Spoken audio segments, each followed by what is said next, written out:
নমস্কার বন্ধুরা, রমা কুকিংয়ে সবাইকে স্বাগত। আজ আমি পনির ফুলকপির নিরামিষ রেসিপি দেখাবো।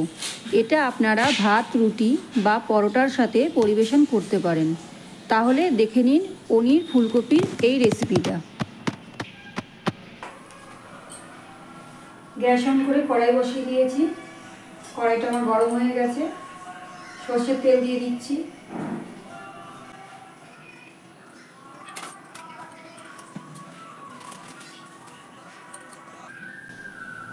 কড়াইটা আমার গরম হয়ে গেছে। এবার আমি কেটে রাখা পনিরগুলো দিয়ে দিচ্ছি। এর মধ্যে নুন মাখিয়ে রেখেছিলাম।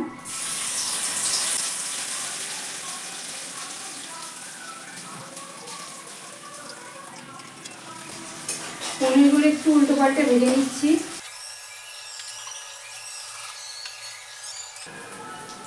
পনিরগুলো আমার ভাজা হয়ে গেছে। এবার আমি তুলে রাখছি।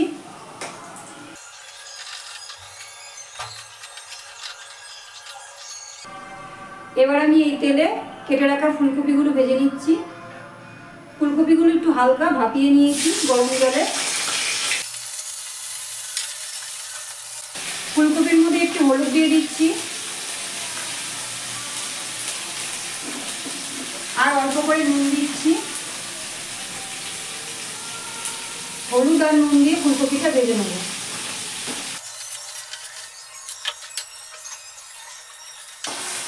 ফুলকপিগুলো আমি ভালো করে ভেজে নিয়েছি। এবার আমি ফুলকপিগুলো তুলে রাখছি।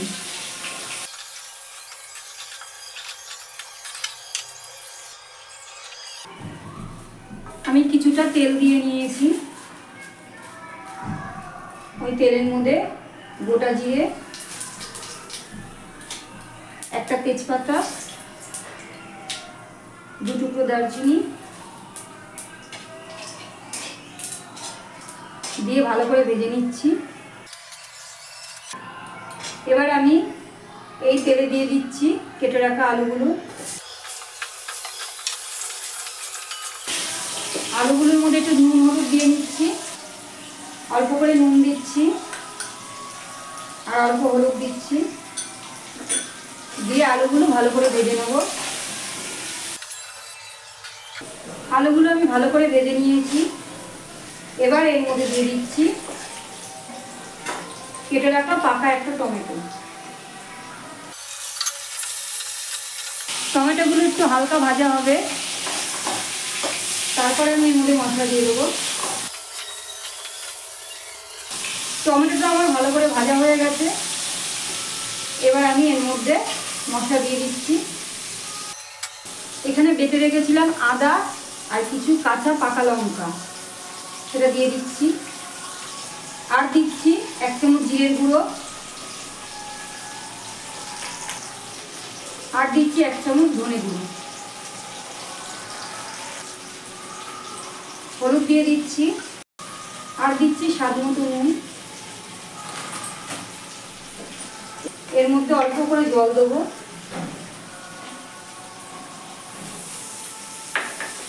এবার ভালো করে মশলাটা কষিয়ে নেব।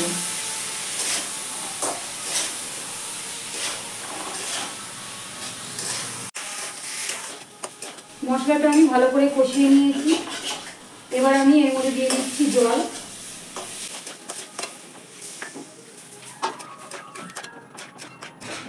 গ্যাসটা একটু জোরে দিয়ে দিয়েছি আর আমি এটাকে একটু ঢেকে দেবো। ওটা পর্যন্ত অপেক্ষা করব। ঝোলটা আমার ফুটে গেছে। এবার গ্যাসটা একদম লো করে দিচ্ছি। একটু নাড়াচাড়া করে নিলাম। আবার ঢেকে দিচ্ছি। ঢাকনাটা তুলে এবার আমি ভাজা ফুলকপিগুলো দিয়ে দেবো। আমার আলুটা পুরো গলেনি, আর একটু গলবে।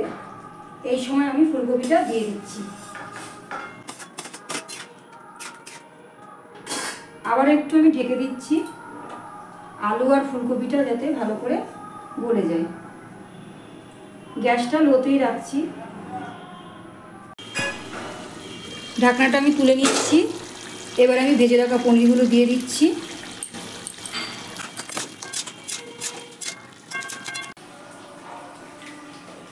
এবার আমি এর মধ্যে দিয়ে দিচ্ছি গরম মশলা, আর দিচ্ছি ঘি, দিয়ে দিচ্ছি 1 চামচ। ভালো করে এগুলোকে মিশিয়ে নিচ্ছি।